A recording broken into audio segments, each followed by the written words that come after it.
Hello and welcome back to the Youngstown Click Be Connected podcast. I'm so happy to be here with you, Well, Rudy. thank you for having me. Yeah, no problem. Listen, guys, there's been a buzz around Youngstown about this new restaurant coming to town, and I am, to downtown, and we're going to talk about that. We're going to talk about John Rudy. So many people know you throughout town because of the various places you've worked, the various things you've done.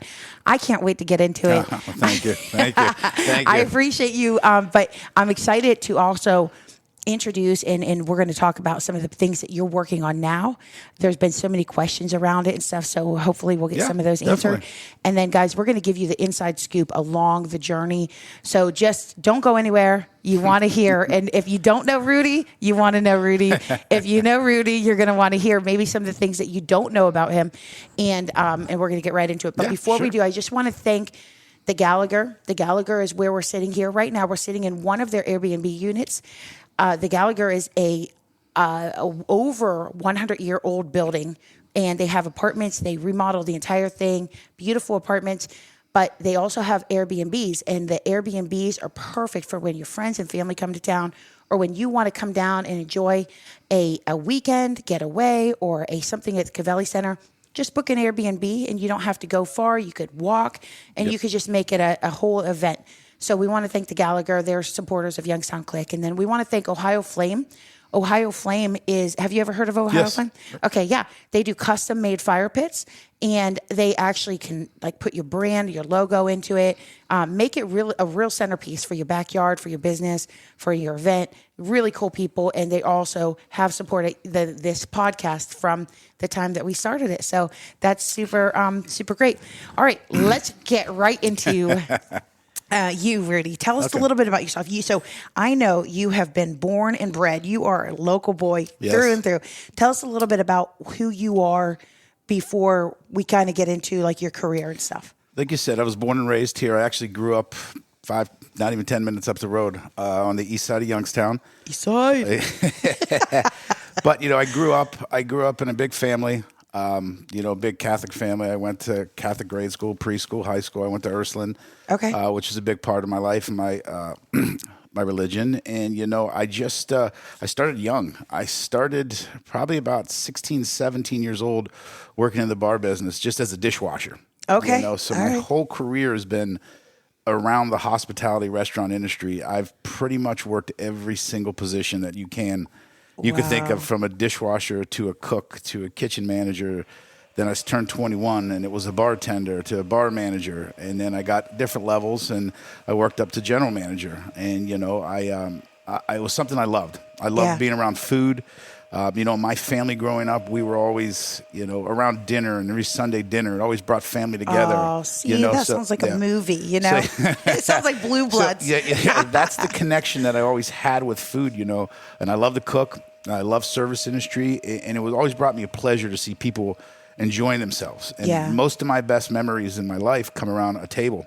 Wow. Of food with my family, with my friends. Yeah. So food kind of always brought me together with friends and family. And I did a lot of traveling. So I got to try different foods from different cultures all across the U.S. Wow. All the way out to California. I go to Florida a lot. So, it's always piqued my interest was the hospitality industry and the food industry. So, like I said, I've been doing it in this area. I've worked and managed and owned a few places in this area. Yeah. I actually had the benefit. I lived in Cleveland for quite some time. Okay. And I got to experience, a bigger city vibe with food and restaurants. I worked in more of a corporate setting in Cleveland, and I did some in the Pittsburgh area. And it just... So it sounds to me like you have had... they make the best, people like you make the best managers and the best owners of restaurants, and because you know what it's like to be in that position. Yeah. You're not coming in because you have a degree or because you're somebody's family. You actually worked. Yeah. What did you want to be before? Okay, so did you have dreams as a kid before you got this random job as a dishwasher? You know what? I don't really remember. I know I always liked the police force and always kind of wanted to do something like that. Okay. But like I said, I got bit by the restaurant bug young. And it just happens. Actually last night I was out to dinner and I was talking to another friend. And, we were talking about the endeavor coming up. And she said, so you're back. And she goes, once it's in your blood, it doesn't leave. and she owned a few restaurants before, and her family's, were restaurateurs. And I said, you're right. It was. I can't only imagine because I waitressed through my junior and senior year. I got into waitressing, and then I worked waitressing in New York City and in Hilton Head and in Lakeland, Florida. I waitressed, and so now that I'm here, sometimes I go out to eat, and I'm like, I'm literally like, oh, I could do this. I could pick up and I'm like, I don't even have time to do like what's in my head to do. Like, but it still seems exciting to me. And then even as a barista, I was one of the head trainers in Starbucks in New York City.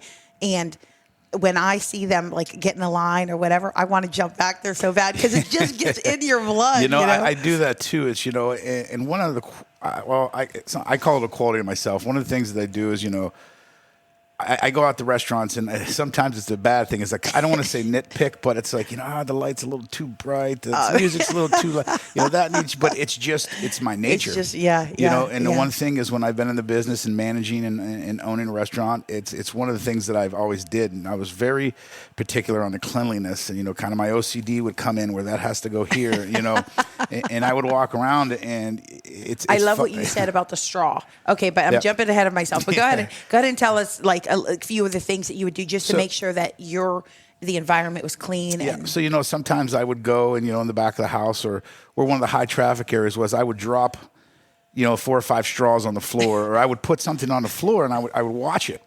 And I would see, how many of my staff or servers are going to walk over and not pick it up and do that, just to see. But, it was kind of like a training tactic too. And then my staff started on, oh my God, he's crazy on cleaning. So they became crazy on cleaning. Sure. And, cleanliness was always one of my biggest things in the restaurant. And, the sound, the lighting, the TVs, I want to recreate an ambiance for a guest to relax. I want to put myself in their shoes.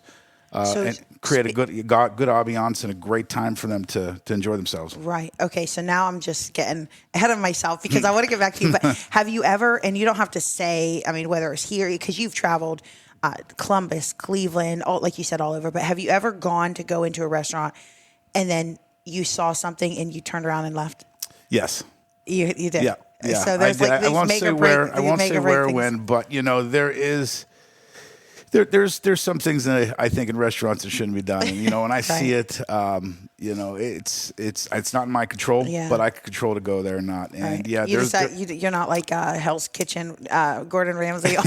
No, I'm not. What? No, I'm not that bad. But no, I walked in and I seen some things and I said, well, if that's happening here, I don't know what's happening in the rest of the restaurant. And for me to get like that, it has to be a serious, Yeah. it has to be a serious. I can take some, the cleanliness. I'm not saying I'm very picky on everything. Right. I go, I go anywhere. But there's some certain things that kind of just, and it's just me personally that bug me. But it hasn't happened often. Right. Okay. So back to you. So you just got into it, and then you began to work for a chain for kind of like a nationwide. Yeah, chain. That was a little later. I started here in Youngstown. I worked for I worked for a chain here, just starting it as a dishwasher and a kitchen manager and things like that. And then I started working in some local restaurants and bars here in the area. And there's a big difference between the corporate and the local operated bars. And then I worked for a corporate restaurant for roughly about 14 years. Wow. I worked and I traveled. That's when I went to Cleveland. I traveled. I did some work in West Virginia, Youngstown area with them, Pittsburgh area with them. Yeah. But that corporate structure is really kind of what molded my career. It really showed me how to dive into food costs, bar costs like that, controlling cost and, P&Ls, things of that nature that, a lot of people don't really see on the back end, the accounting and the financial aspects of the restaurant, which, do an inventory. Every Monday at 5:30, 6 a.m., we had to wake up, go to the restaurant. We counted every beer bottle. We weighed every keg, weighed every liquor bottle. Wow. We compared it to sales. It's definitely very time consuming. Wow. And it's not fun, but that's the back end of the restaurant business that a lot of people don't see, or the financials. We got down to the point where, hey, we're missing 3 beer bottles for the week, or we're down 2 or 3 shots for the week. Wow. Or, our keg levels are off. But, we did it with food too. We went in and weighed food and counted food, things like that. But that's the, back end of it. Everybody's like, oh, you're out front doing shots, drinking, having fun, right, high five. Yeah, but everything's counted. Everything's there's a lot of things that you got to keep an eye on. Me personally, I paid attention to my invoices a lot. Okay. Every time food invoices, I kind of double and triple checked every day, par levels, things like that. So we're not running out of food for our guests or, setting different levels of prep. So, we make sure we have everything there. So that corporate aspect really trained me a lot to get that knowledge. And again, when I came back here, I implemented, some things I did. I took over a restaurant and I tried to implement a lot of the corporate, but some didn't work, and that's okay. Right. But you know what? It saved us money and financials where we needed to. And, a little mix of both I think is good. Right. And, the big thing, too, is, supporting local was huge for me at my last restaurant that I owned. And, it was great. Now, are we allowed to say which restaurant that was? Because that's how a lot of people know you. Yeah. So, okay. I was a co-owner of the Magic Tree out in Boardman. Got it. Okay, yes. And, we did there. We supported a lot of local. We did a lot of local beers, local products, food. That to me was important. And working that corporate aspect, you really don't get that opportunity. Right. It's kind of, I should say, cookie cutter. You have to use this product on this product, do that. So coming home, and that's when I moved back from Cleveland, and doing that with Magic Tree, it was amazing. Yeah. I got to meet some of the greatest people that I'm still friends with. That's so cool. All the guys from, out of Birdfish Brewing and Noble Creature, awesome guys, and, all the local breweries and some of the local farmers, working. We got a lot of our proteins. We had grass-fed beef, and we would get our microgreens local and produce mushrooms local. You had microgreens at the Magic Tree? That's amazing. So it was good just to actually see a lot of the other local business people. We kind of forming a good friendship and work together. And, coming back too, I got to meet a lot of the bar and restaurant owners around here. And it's been a phenomenal ride. Now, was it under you that they started the food truck? Yes. Okay, so do they still have the food truck? That I don't know. Okay, I'm not sure if Magic Tree still has it. But that was your idea, because I know that they popped up and they had really good food in there as well. Yeah, it was a learning curve for us. I've never dealt with a food truck before, so right. The big thing is a food truck was great. It has the backside too. A lot of maintenance issues. You're traveling and things like that. Yeah. But Magic Tree was a great learning curve for me, coming home again and meeting some local restaurateurs and. Some of these local restaurant owners that have been in here for a while have kind of mentored me a little bit, and nice. They opened their arms to me. Hey, here's my number. Call me if you need anything. Especially going through COVID with the restaurant was. So you have some stories revolving around that, and just the creativity that it really takes for small businesses to make it through tough times like that. Talk to us a little bit about that, and then talk to us about how you became integral in the St. Patrick's Day festival. Yeah, so or parade. When COVID started, it was our first year that I put a tent outside. It was a 7,000 square foot tent, and I believe St. Patrick's Day was on the Tuesday that year, and the governor shut us down on Sunday. Oh my goodness. So I had 60, 70 kegs of beer in the cooler. I had 2,000 pounds of corned beef cooked. Oh, and it was definitely it was a learning experience for everybody. Nobody knew what to do. Even some of the veteran restaurant owners that have owned restaurants in this area 30, 40 years, I've called them all, hey guys, what do I do? Right. We don't know either. We got to go through it. So COVID was definitely a tough time, just not for me personally, but for just the bar industry itself in general. Yeah. And I give a lot of credit to, a lot of the bars and restaurants downtown too that stuck through that and persevered through it, and then they got hit with the construction and persevered through that and everything. Right. So a lot of credit to these guys downtown for the heart that they have to keep pushing, to keep it downtown going. So I want to give a big thank you for all those guys down there. And that's kind of what pushed me 100%. to keep going. But it was, I had 57 employees. I laid off 51, and it was tough. So I kept, my core management team and, the guys in the kitchen. Yeah. And we were closed for roughly 16 weeks doing just delivery, pickup. Okay. And things of that nature. And you had to get all creative because with all that corned beef that you had ready for St. Patrick's Day. With the corned beef, what I actually did is I fed 45 Ohio National Guards every Tuesday. So I donated at the Second Harvest Food Bank. So I donated everything back to the Second Harvest Food Bank. Okay. So we could feed the National Guards. And they were very appreciative, and I got to meet them all and shake their hands. I personally delivered it every Tuesday to them down there. Wow. I've dealt with the Second. I like dealing with a lot of nonprofits, with the Second Harvest Food Bank, Inspiring Minds, the Piggyback Foundation. I've done a lot with those through Magic Tree during COVID. And it was tough. Just the hardest part was not having an answer for my staff, because I had an amazing staff at Magic Tree. They were the best people I've ever worked with, and they looked up to me for an answer. What do I do? What do I do? And I didn't have one, because I didn't know what to do either. Yeah. So we stayed close, and like I said, I kept my management team on, and what we did was we literally waited for a phone call. I would drive 20 minutes to deliver a cheeseburger just so I could go. And usually you're used to ordering cases of chicken breasts. Yeah. But I was going through Rudy Brothers or GFS or Aldi's and buying 6 at a time just so we don't ruin it or waste it. So I was constantly running the store back and forth. Wow. But we brought some of the staff. A lot of the staff actually called and said, "Hey, listen, I want to volunteer. I'll come in and work. I'll come in and help cook." And man, that's a testament to who you are. To find that in a workplace, that's huge. And the good thing is we actually did well during COVID with sales. We've seen so much support from the community. I think it's kind of like the good karma. We support a lot of local there, and the local came back to support us. The Valley really stepped up. We had people calling, "Hey, I want to just buy a $500 gift card to support you guys." But any nurse or doctor that walks in, they want food, tell them it's on me. I had a person donate $1,000. Yeah, a couple people donated $500, $1,000. Oh, that's beautiful. We did. Again, people, I always say people are the greatest asset of this region. It is. And really it goes for anywhere, but really here, there's so many great people, and it goes unnoticed sometimes or disconnected.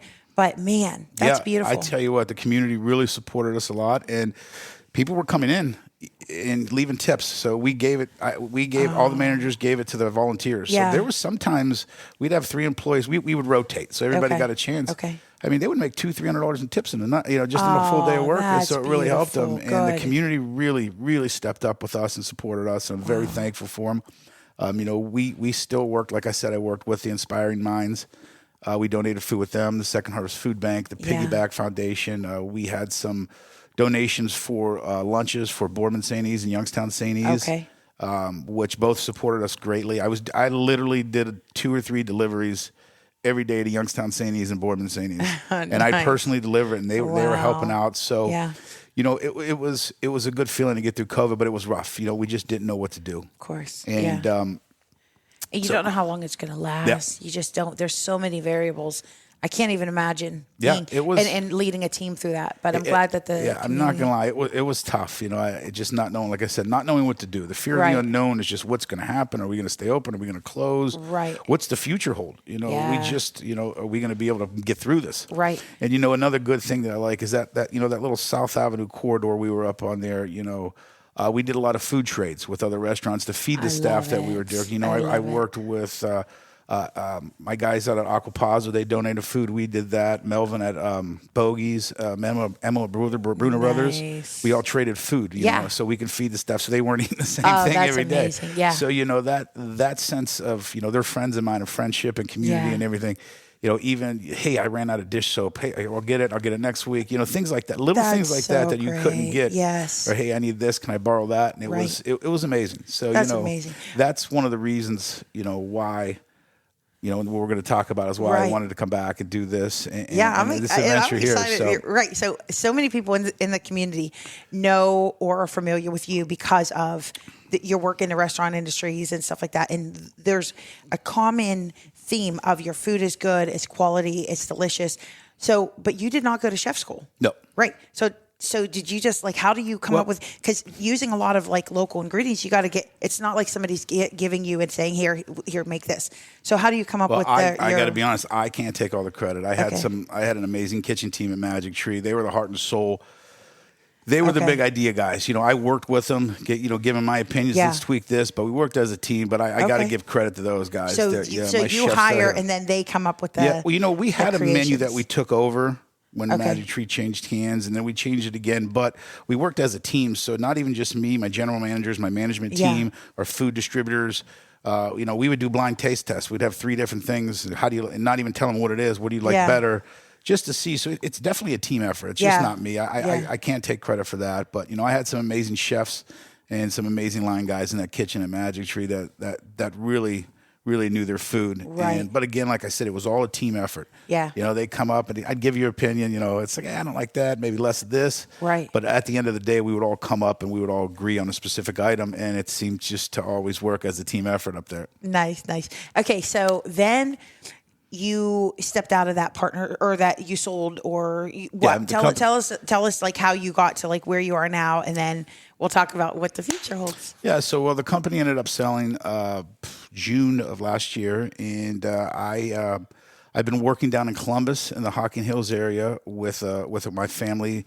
They're going to be opening a winery down in downtown Hilliard, down in Columbus. So I've been doing some traveling back and forth, staying in Columbus, helping make some wine, helping get that project set up. So you know what? That's a unique process. Yeah, it's going. So it's my cousin. He's the owner with me, and he is he's getting it developed right now. But I'm just right now mostly doing consulting. I was down in Columbus kind of every weekend in Hocking Hills making wine. We had some other wine endeavors, and then a couple of months ago, I had the opportunity with Brian to actually sit down and talk. And I've known Brian for a long time, and we just talked, and everything just kind of felt right, you know, and it kind of felt right. So I made a decision that I needed to stay here in Youngstown. I'm still doing what I can down in Columbus, but my focus right now is the new endeavor we're going to talk about here shortly. Yeah. But since I've been back, we've been working on this.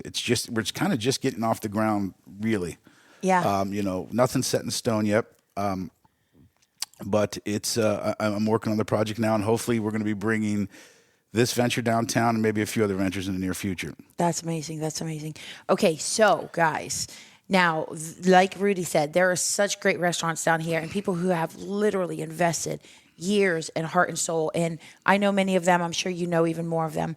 But just who've really been here and made their mark, and they're staples in the downtown area. So we're definitely excited to bring you the news of one more restaurant, which is going to be called the Varsity Club. Correct. Right? Yes. And it's going to have a strong emphasis or connection with Youngstown State University? Yes. Okay. So talk to us about the plans. And now, again, this is still a work in progress. Yeah. So you guys are getting the inside scoop. And I hope you appreciate Youngstown Click, the inside scoop. So just know that this is, I wanted to bring this to you because there's so many people who catch wind. They see the renovation going on.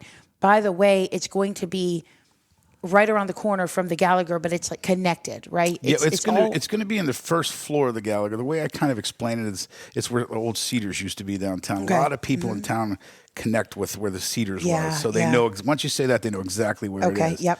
But yeah, right now we're playing on the first floor. We're going to do it in a couple different phases. That's our plan. Again, nothing set in stone. We're just working day by day on it. We're hoping, if everything works well, Memorial Day weekend, we're going to have maybe a soft patio opening just to kind of get the doors open and let people see what we're going to do. Okay. But we're going to focus a lot on YSU athletics in general. Okay. We've been working with YSU and some of the team members at YSU for sports sponsorship, things of that nature. We really want to tie it together, and especially if once you look out of our front door, you look up and there's YSU.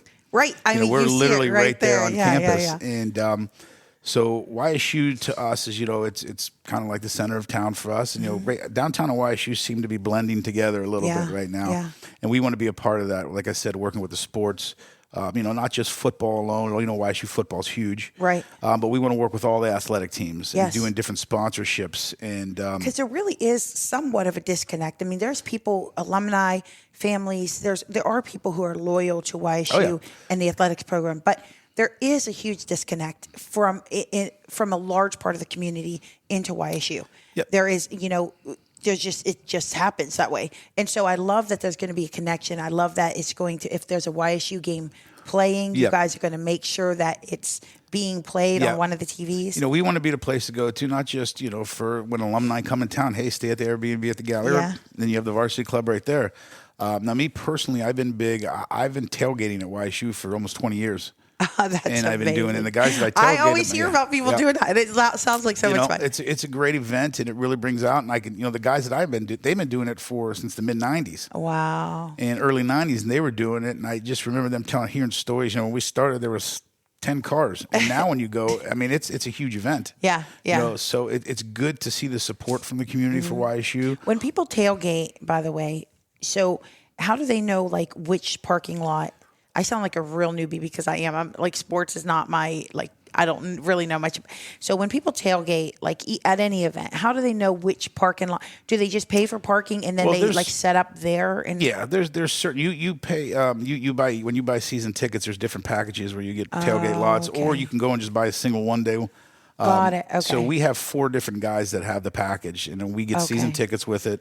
And they all park together. Everybody's YSU alumni. Okay. So it's like the Penguin Club, I believe it's called, and we get tickets through there, and you kind of have your spot reserved. Yeah. We've been in the same spot for 20 years, so Nice. and it's all the same people around us. Okay. So there's some of these guys I don't see at all the rest of the year, but I see them every tailgate season. It's a good time. Right. Yeah. So it's good to see people do have interest in YSU and the sports in the area. But we want to team up with YSU and be that place to go where you can come and watch the basketball game, the girls' basketball game. The fields are right up from us. If anything we can broadcast, we'll broadcast and we'll have it. Yeah. We're even talking different programs of, a roundup for YSU. Something we've talked about doing is you round up your check, and then towards the end of the year, all the roundup money we put into a scholarship fund for a local student here, and we give them, $5,000, $6,000, $7,000, $10,000 scholarship to YSU, and it's all supported locally, all supported from the community, and all supported from alumni. Right. Well, it sounds like everything that who has made Rudy, all your experiences have like almost like set you up to be, because you love local. Yes. Like this is like a part of your thing. So now to have this opportunity in a place that hop, skip, and a jump from where you grew up, I know how much that has got to mean to you. Oh, yeah. That's amazing. So, so there's also a patio. Yes. Right? Okay, so for people who have not been down to Cedars or they can't really picture, how many people do you think that we'll be able to fit on a patio? Depending on what we do finally, I mean, probably at least 100, 125, maybe 150 people. If it goes how we do. Yeah. Again, we don't have anything finalized right now. Yeah. But it's still, everything's still in the huge. works. Yeah. It's pretty big. So we're still working on some different designs. Are you thinking to have like a place for what is it? There will be the bands on the patio. Our goal is to have a full bar outside, dining outside, bands outside. We're going to redo all the landscape, all the outside of the building, all the facades are going to be redone, cleaned up. But you'll be able to have a full bar sitting downtown with TVs outside, dining outside. Eventually we're going to work on putting a half awning and closing, things like that down the road. But again, this summer we just might get it set up. Yeah. Just so we can get some people outside and get some things generated. We're really focusing on the kitchen and the inside right now. To think about that, even what it is right now, and then to think about to get a picture of that, it's truly amazing because this building sat empty for so long, and it was it was like a lot of people wouldn't have necessarily said that, hey, this building could see another life. Oh, it's beautiful. I tell you, the room we're sitting in right now is gorgeous. This Airbnb is beautiful. And, I got a chance to, look at some of the apartments and everything, and hopefully soon I'll be moving in down here too. That's my goal. Well, that would make sense because you'll be down here all the time anyway. I'm going to be living downtown. So I'm hopefully going to be moving in down here. I got to talk to the guys and see what's available soon. And I'm looking forward to that too because I lived downtown before and I enjoyed it. Yeah. But also too, a lot what we want to focus on, YSU, but also some local sports too. The local high school football. Friday night. We're YSU Stadium's right up the road. Yeah. Every Friday there's a local high school game. Sometimes Saturday. Yeah. We really want to focus on that. So we might put up some local memorabilia. Things like that. Not a lot. Our look. We want to keep it fresh and clean. Being in the building now, I have to say the brickwork on the walls is incredible. Gorgeous. I know. We don't even want to touch it. We want to leave it just with, there's hardwood floors are gorgeous. All the brickwork. Wait, there's still original hardwood floors? Original hardwood floors in there, yeah. See, okay, and so this is a perfect time to say, okay, guys, so you want to follow along on this journey because we're going to come back to you, and the next time we come back to you, you're going to actually get a video tour of the inside, even as it's still being worked on, which is pretty cool. So we're gonna keep bringing you updates. So make sure you follow, like, subscribe, whatever platform you're watching share, on. Like, subscribe, share. Always share. In fact, we have a big giveaway to announce at the end. So don't go anywhere because we're going to make sure that you have an opportunity to win an opening night or an opening day. Yep. Whenever we have package. our weekend opening, our weekend package. Okay, yes. So make sure that you just stay posted because we're going to give that away. But we'll come to the detail. Whatever. I'm getting all tongue-tied. We'll get some details later. Yes, absolutely. Okay, so tell us. So the brick, I can't believe these people knew what they were doing for the brick to still be that intact. I mean, it's incredible. It's honestly beautiful, and you don't even want to touch. I'm amazed. I'm shocked at the condition that it's in. And I mean, for as old as this building is, definitely the craftsmanship that these guys put in this building are amazing. Incredible. It's amazing work. So, we want to keep it, the look simple, easy, but we want to keep that old rustic look with the brick and the hardwood floors. It's going to be, a sports bar theme. Okay.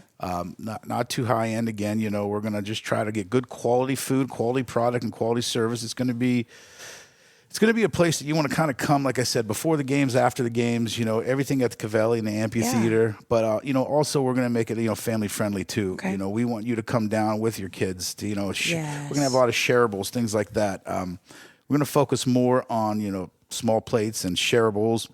We'll have, your burgers. We're not going to really do dinners. Things of that nature. Okay. We may have some specials every once in a while, but again, these are just... As I am, I stay up all night and I just think of different foods. I'm watching the Food Network and I'm typing, things down. So no like chicken Alfredo or steaks or anything like that. Not right now. No. More like we want you to come and relax. We want you to feel comfortable in a suit and tie. We want you to feel comfortable in flip flops and shorts. Okay. That's the kind of the vibe that we're going to feel. So it's going to be relaxing and fun family atmosphere. Yeah. So that's where we're going to go. We got a couple other ideas we're working on, but we'll save those. I love it. To make it kid friendly and things like that. But the patio is kind of the centerpiece of everything. If you've been through downtown, it's a huge patio. It's huge. And if you stand with your back to the patio and you look up, it's beautiful. You see St. Columba, you see YSU campus, you see the steel. It's a beautiful view. Yeah, absolutely. And like I said, we talked before. We're going to have some entertainment. We want to be like the entertainment complex. We're going to try to we've talked about doing comedy shows, bringing jazz night, movie night on the patio. Wow. Even with tailgate, having our own tailgate party downtown with a bus that goes back and forth to tailgate. How great. You can come down here, park. You can get your Airbnb. Yes. Because every Airbnb comes with a parking spot. Yeah. So that's another benefit, especially on those busy weekends and those busy events when somebody's down at the amphitheater. So talk to us. Okay, real quick, while we're talking about this, let's shout out a couple, and I'm going to ask you about some of your favorites, just citywide and region-wide later. But let's shout out some of the businesses specifically that are around here. We got the Octave that just opened. Yes, and they are open. They're closed Tuesdays and Wednesdays. I haven't been there yet. Have you been there? I have not. Okay, but they do a lot of live jazz entertainment and the shareable plates and stuff like that. It's a little bit more of a different theme. It's just cool, and it's a bunch of young musicians that bought it. They got their start at the Federal doing open mic night during COVID, or like around then when they were just bored and didn't really have too much to do with too many gigs. So that was pretty cool. And then the Federal, of course, they do their grand their Christmas and they did a Valentine's one day this year. Yeah, and their burgers, I love their burgers. I honestly, I spend some time downtown. I like, not even downtown. I personally just like to support local. I really don't spend money at any chain restaurants. Yeah. I love going to brunch at Mark's place at Bistro, and then V2's great. They got the best meatballs, and then pizza at the Avalon with the ricotta, and then pizza at the Avalon. What's that hot honey pesto? That's the newest one. I love it. That's a good pizza there. What about Prima? Prima's good. Prima is very good, and I tell you what, they have their quality is amazing. Yeah, their pastas are good. Very good. I never even knew I liked artichokes. Their polenta is amazing. The artichoke appetizer. But what else? What about that Mexican restaurant? The Gringos. Yep, I've been there a few times too. Okay. They have great Mexican. Have you had their tacos? Yeah, that's what I have. They were good. Oh, they were good. Okay, all right. That makes my mouth water, but I have not had their tacos yet. Everywhere. There's good food everywhere downtown. West 34. We can't forget about West 34. West 34. They have $10 lunches and like a lunch brunch option. So we are joining, basically the whole point is that we are joining an amazing group of people, but with something different. And it's just going to add, like you said, an entertainment hub. It's almost like a big square. Not even with the food too. Is, I mean, you can go to the Draft House. You can get some good quality. Yes, the Draft House. You can get some good quality beers. You can go to Rise and get some good bourbons. And Noble Creatures is right up the street, and then of course campus stuff.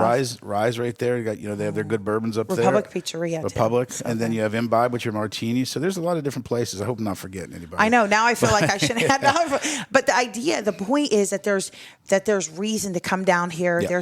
There's a lot of places to go, and we're kind of adding, you are adding a unique addition to it. There's a different, but it's really a cool. There's a different vibe for everybody. It's just not one type of exactly. I guess that's style. what I'm getting at. Yeah. So, like I said, if you want some, like go to Prima or Bistro, you kind of want that, better quality, higher end food. You're good, and you can come get a burger anywhere. But there's different things. I feel like at 6 o'clock. Yeah, I feel like at 6 o'clock tonight, I'm going to be like, crap, I forgot so and so. So if I forget about you or your favorite, forgive me. But like I said before, you got to give a lot of credit to these guys downtown, man, and they're what the grit of downtown is. Sticking through COVID and the construction and battling everything. And again, I have good friends that pretty much work at every single place down here. Nice. And I try to bounce around and visit them all and say hi.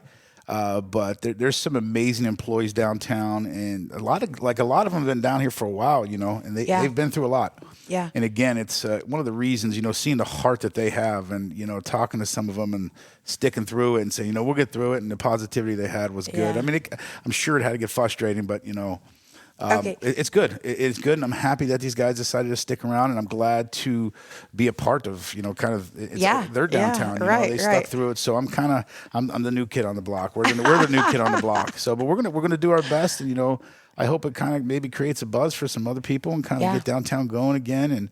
And I love coming downtown. I think it's a great place, especially with the amphitheater and the Cavelli and the different events at Dior too. So, okay, one of the challenges, one of the things that I hear a lot of people say when they think about coming to downtown is the parking. So I know that you guys are working on some parking arrangements and possibilities and stuff to make sure that you could sustain or handle the crowd coming down.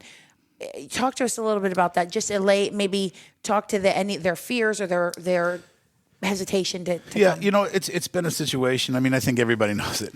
Yeah. I mean, no matter where you go. But we're in talks with a couple different lots here for, maybe some secured parking for our location, things of that nature. Me personally, I feel it's safe downtown to walk. I have no issues. Yeah. Walking downtown or parking my car and walking. So right now it seems like a lot of the street parking is metered before 6. Like, so for people who haven't been down here for a while, there's some free parking, street parking. Yeah, I think after, I don't quote me, I think after 5 or 6 it may be free. Okay. And then on the weekends it's free. And there's a couple other lots downtown that will help out too. It's kind of one of those. Yeah. You love it, you hate it type deals. Right. So. And I guess there are kind of some lots too where you could pay by the day, $3 or something like that. Yeah, I mean, there's definitely parking here, and again, I believe it's going to be fixed. They're working on it. Yeah. I mean, nothing's just perfect. Don't park into a lot. And I'm telling you this, Youngstown Click, like I would tell my friends, don't park in a lot unless you pay or unless you know what that lot is. Because sometimes they are starting to do boots. They're starting to do tickets and different things because so long some of these. So just find street parking or know the parking that's connected to the restaurant you're going to, but don't find a lot and just think it's okay to park in there because that's not going to be good. Yeah.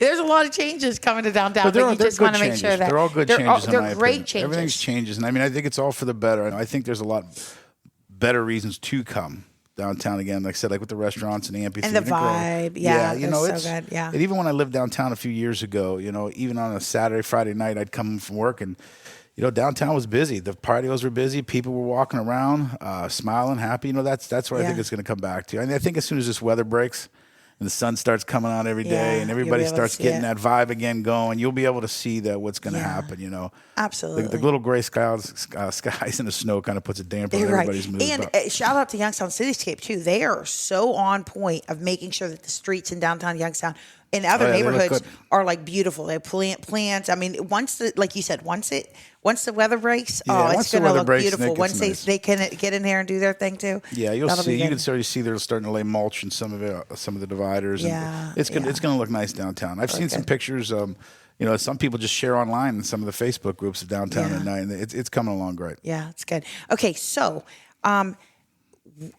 Before we go into my next question for you, Rudy, I just want to say, if you guys are intrigued already, there's the Gallagher Facebook page, so you could follow them and kind of like keep up to date as far as like things going on that page as well. And then you're going to have a page for the Varsity Club, right? Yeah, eventually we're working on different marketing websites and, website, online ordering, POS and groceries, all the IT stuff that comes along. We're working on that right now. So, when that comes out, I'm sure it'll be shared by myself and everybody, and people will start to like it and follow it. And that's when we'll start really getting updates. But again, right now, we're still in the works. Nothing's set in stone on dates or, what's going on. So once we get a solid answer, then that's when we'll start sharing everything again. I don't want to start and it doesn't happen. Of course. Come on. Right. I don't want to get nobody excited and it doesn't happen. But as soon as we get some more solid answers. What are we shooting, or what are you shooting for as far as a date? What is the big, are we allowed to say? Yeah, we're hoping for Memorial Day weekend that we're going to have we may just have a small soft patio opening with, the bar done and some of the kitchen done by then. Yeah. If that's the case, we're going to have a small opening. We'll have our liquor license, so we'll be able to, have a small party. If not by then, we can show some renderings and drawings of what we're going to do. And absolutely, have some food. Again, there's some different phases there because we still have the basement too. So we have some options in the basement that we can do. That we're talking about different banquet rooms and things like that. So. Again, it's not set in stone, but Memorial Day weekend, we're looking to have some type of patio opening or soft opening. Okay, so Memorial Day weekend is going to be the weekend that we do a package giveaway for that weekend. So follow Youngstown Click, follow the Gallagher, and basically we'll announce on how to win that as time approaches, and we kind of like make sure that that's a good target. We're going to make sure that at least one of you guys, but maybe multiple, get a package giveaway for that weekend and just come down here and enjoy the opening weekend, enjoy an Airbnb stay. It's going to be fantastic. Yeah, it's going to be good for everybody. I think, it'll be good. To come down and enjoy it. And like I said, what is it? There's 10 Airbnbs here, I think? Yes. So, I mean, there's 10 right there for you to come and stay. So, we're looking for that Memorial Day weekend, hopefully. But again, we're meeting weekly, different days we have different meetings about different things going. So, but it seems that the ball's rolling. It's really going steadily right now. So okay, so let's talk about Youngstown. For the listeners and the viewers, these are such amazing people. When I meet them out and around town, I'm just so moved so many times, and I laugh and I talk, and they're from all walks of life and just incredible, and they're committed to knowing and to being involved in Youngstown and into the world around them and just sharing their shine. And I love that so much. So talk to us. You have been a traveler. You've worked different places and you're regional managers and stuff like that. Talk to us a little bit about what makes Youngstown special to you. You know what? It's just the camaraderie here, the family, that vibe there that you get. Yeah. It's very laid back and relaxed. It's easy living in Youngstown, but the sense of community when they do come together is great. Yeah. It's home to me first and all. Yeah. My family's here, my friends are here. Do you ever come back and you go, "Oh man, I forgot that this was like when I lived in Cleveland for a long time, and again, I only came back a handful of times a year. Okay. And it always felt good to come back. You just, I'd come home for a weekend and you never had enough time to see everybody and do everything. Yeah. And, that's what I like. And the good thing too is, during my travels, I would have, my YSU shirt on or, I went to Ursuline, so I have my Ursuline, and I'm in Florida, and someone's like, Youngstown. Everybody knows about Youngstown. I love that. California, everywhere you go. Really? In California? Yeah, I was out there a while ago. That's great. And, especially in Florida. There's so many Youngstown people in Florida, but, it's that sense of home. Yeah. And those people, they still have a sense of home. They still follow home. Yeah. So, me coming back was great. It's again, I grew up with a big family. we were all close. It's just that sense of the home, and there's great people in this city. A lot of great people in this city, and I've met a lot of great people in this city. So it wasn't I never doubted coming back. I just, I didn't know what the future held for me coming back. So it's been good so far, and I think it's going to get a little bit better. But, this is a great, strong community that has, different. The big thing too is the different cultures. Growing up, you had, different ethnicities, cultures that you grew up with. You got to learn different lifestyles and different foods. When I lived in New York City, I looked for kolache. And I could not, I could not find kolache. Like kolache is like commonplace here. You get it at churches. You get it from your friend's grandma. Like kolache is kolache. I mean, there's a way it's supposed to be made, right? But in New York City, you could get it from a store, but it was like prepackaged and it was not kolache. Yeah. And there's a lot of ethnicities in New York City, but I was like, man, Youngstown, and then the halushki and all these different things that just they're just, it's like natural. That was not found in New York City. And it's crazy how like it's all integrated here. In New York City, I lived in a neighborhood called Elmhurst. Like first I lived in Hell's Kitchen, which was fun. That'd be great. Yeah, it was great. But then I moved to Elmhurst, Queens, and that was a largely Asian neighborhood. You'd see the elderly doing Tai Chi in the park and stores in Asian, It wasn't Korean because that was Flushing. It's like these little neighborhoods. I don't know much Little about India. That. So, it's interesting because if you want good Indian food, you go to Little India, you go to Chinatown, you go to Little Italy, and you see all these. And it's beautiful. It's a beautiful setup. And then Regal Park is Russian and Forest Hills is Jewish. So it's like that. But here, it's all in one pot. It's all in one pot. Hodgepodge, yeah. Yeah, and again too, like I said earlier when we started talking, is just bringing food together, and it's every day you can go to a different restaurant around here with a different food, with a different person, and just enjoy time and make memories, and that's the most thing I like about Youngstown. All my childhood memories are here, and I'd rather live here and visit everywhere else than live somewhere else and visit. I feel like that should be like a slogan for the tourism committee. What? Hey, we'll trademark that. We'll put it there. But that's how I always felt. Again, like I said, I'd rather live here and visit everywhere else and come home, and then live somewhere else and come here to visit. So love it. I really think that shows a lot of heart with the city and where the city's going. And I believe there's the future's just going to get better, just not for downtown, but for the city. I love the city of Youngstown, like you said. I talked to a couple of people and said, hey, guys, I'm staying in Youngstown now. And they're like, listen, thank God, you're here. You're a Youngstown guy. When you said you were moving to go, and they were like, no, we don't want you to leave. But, I enjoy this town. I enjoy this city. I love the people. I love everything that goes on, the events. And like I said, I think it's only going to get better. That's amazing. So before I ask you the final question, what is your hardest? Now, this is more of a life question rather than like a restaurant question. But what is your hardest learned lesson in life? You're a worker, you put your heart and soul into things. What would you say is a lesson that you've had to learn the hard way and that you would share with other people? First, there's two. I would say you can't please everybody.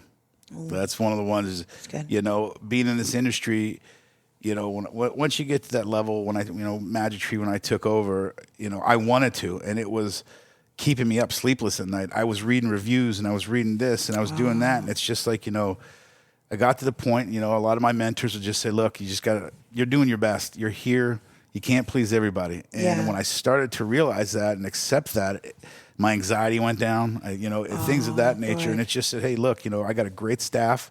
They're working their butts off. I'm doing my best. Everybody's doing in my eyes, everybody's doing their best. So, not even just in the restaurant, but just in life in general. You can't please everybody. There's always going to be somebody that doesn't like what you do, and you just got to take it with a grain of salt and move on and keep going. So I think that's the biggest that lesson. And then the other one is just take risks. Ooh, you got to take a risk, even if you listen. I failed many times. Many times I've failed on things that I've done, but you just never know when that risk's going to come through. You've been told 29 times. Well, you know what? The 30th might be the yes. It's just, keep grinding, keep going, keep working, and, eventually you'll get there. I love that. To know, people feel like after a big failure that they want to crawl into a hole and die, especially if it's a public one. Yeah. But here you are, alive, after many risks and still doing things and having gotten to experience things. So that's really, really good to hear from. And again, too, is I've been blessed. I've gotten, there's luck too. I'm not going to lie. There's some luck that happens. But, I've worked hard in my life. I've come in early. I've stayed late. I've done a lot of things I didn't want to do. And, I feel eventually karma comes back and it's gonna bless you the right way. So, just stay focused, keep working, keep grinding. It's never easy. Yeah. There's a lot of things that you can't talk to everybody, so you keep in, but you just keep pushing and grinding through, and eventually it'll come. Now, if people want to connect to you personally, can they find you on Facebook, or should they just kind of look for the varsity? Yeah, I would wait till the varsity club comes, because I keep my kind of personal things separate from everything else. Okay. So, but yeah, again, we're working on that. So eventually, too, I'll share it on my Facebook and on all that. And I'm sure everybody in our group here is going to share it. So between everybody here, there's a lot of followers. So I think we'll get it out. But hopefully, in the next couple of weeks, we're going to be getting up to Facebook, and we're going to try to do all the Instagram and all that stuff too. And I don't know what the kids are doing, TikTok and Snapchat, and I don't know what it is, but eventually definitely we'll get TikTok.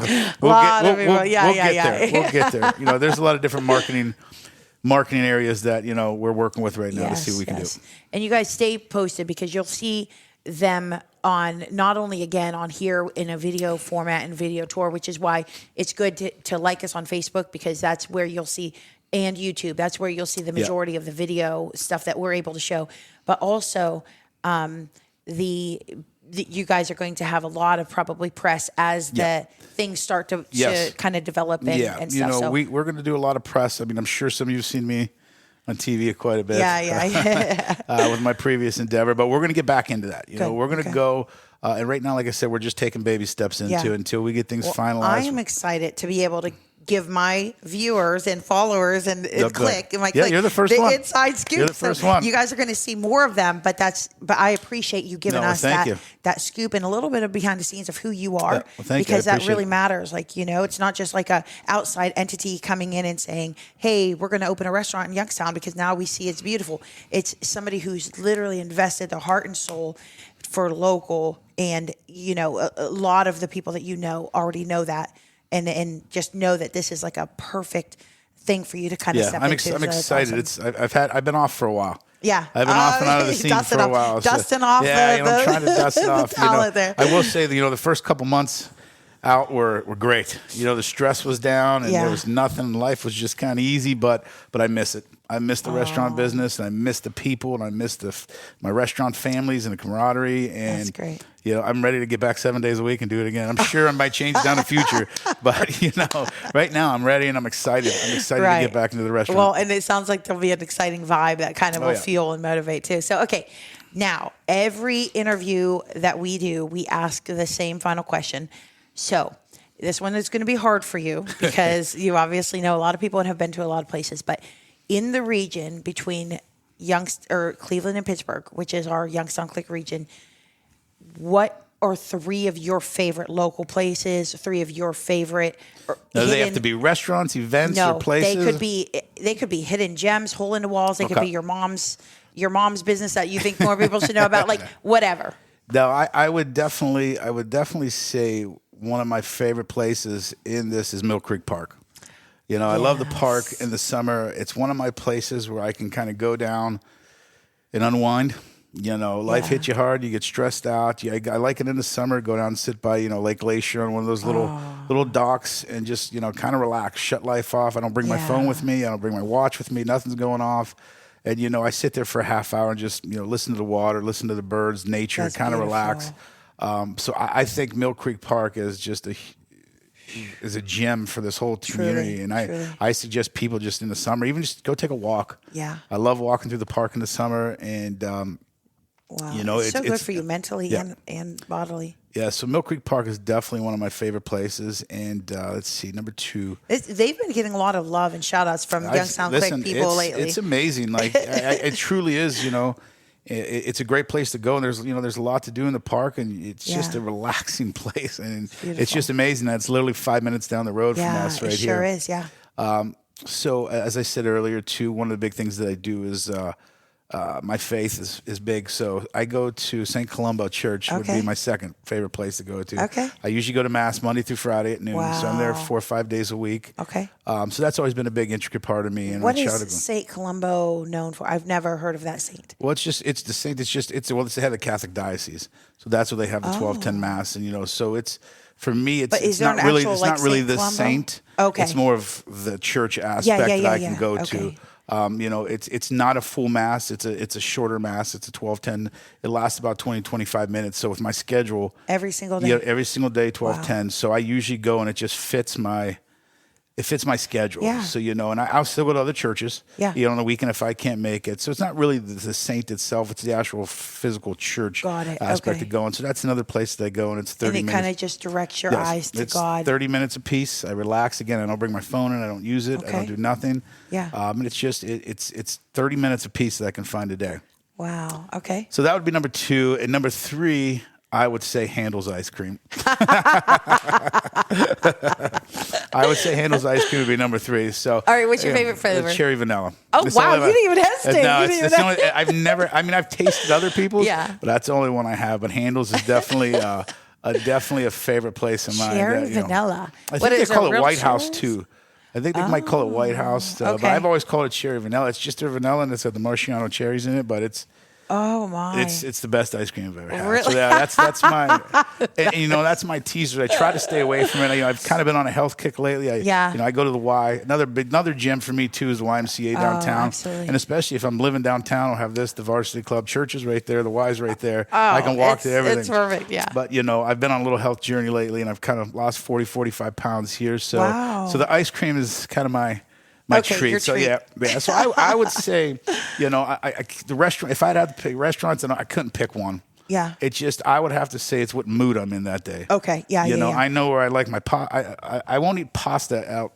I only eat my mom's pasta at home. That's it. That's the only way. See, but, that's no fair. If I want a steak, I know where to go. If I want tacos, I know where to go. If I want a burger, I know. You know what I'm. Oh. So it's kind of what mood I'm in and where I'm going to eat that day. If I want wings, I got my favorite wing spots. Nice. I got my favorite pizza places. It all depends on what mood and what I'm going for that day. So I don't really have a favorite restaurant in the area. It's just all locally owned restaurants that I support, and I'll go from there. So our last podcast, and I don't know when this will be showing, if it's before, but it's Rob Fernback, and he and his family do a thing where they do like a tour of pizza of Youngstown or something like that, where they all have to bring a pizza from a different place, and then they all have pizza for whatever. I think that would be phenomenal. Oh yeah. I was telling him, you just got to try like everything. You got to try and find some of your favorites. Yeah. The pizza in this area is amazing. It's amazing. You can't grab a bad piece of pie in this area at all. No. But yeah, so that would be my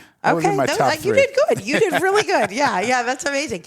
I love that you threw in the things that are personal to you beyond just the obvious, the eating and stuff like that. So that's really beautiful. So everybody knows I like to eat, so that's they know that. I need like a good beer and a good cocktail every once in a while. So nice. Well, you got plenty of that around here. Yes. All right. Well, thank you guys for watching. Thank you for listening. Stay posted because there's going to be more to come about the varsity, and you guys will be the first ones to find out, the first ones to get the tour inside. Super excited about that. Super honored that they allow us to bring that to you. Once again, we want to thank the Gallagher because they are, this encapsulates the whole building. There's the apartments, there's the Airbnbs, and now the restaurant is coming inside of this over 100-year-old building. Yeah, and super. I'm looking forward to it. I'm really looking forward to it. It's going to be exciting. It's going to be an exciting summer here. Yeah, it will. And then OhioFlame.com. Check them out. Check out those fire pits. They're made to last for a generation. They're not going to get all rusty and discarded or blown away with the wind. Unless there's a tornado, then maybe it will be. But anyway, nothing brings community together quite like a bonfire. And that's where strangers becomes friends, and you want something that pulls people together. And so OhioFlame.com, we appreciate them for sponsoring the Youngstown Click podcast. As always, never forget that you are the best part of what makes Youngstown Click. You are the best part of what makes this brings this region together. Never underestimate your shine, your smile, your word, your voice. I am so blessed to be in the Click with you, and thank you for listening. We'll see you next time. Thank you.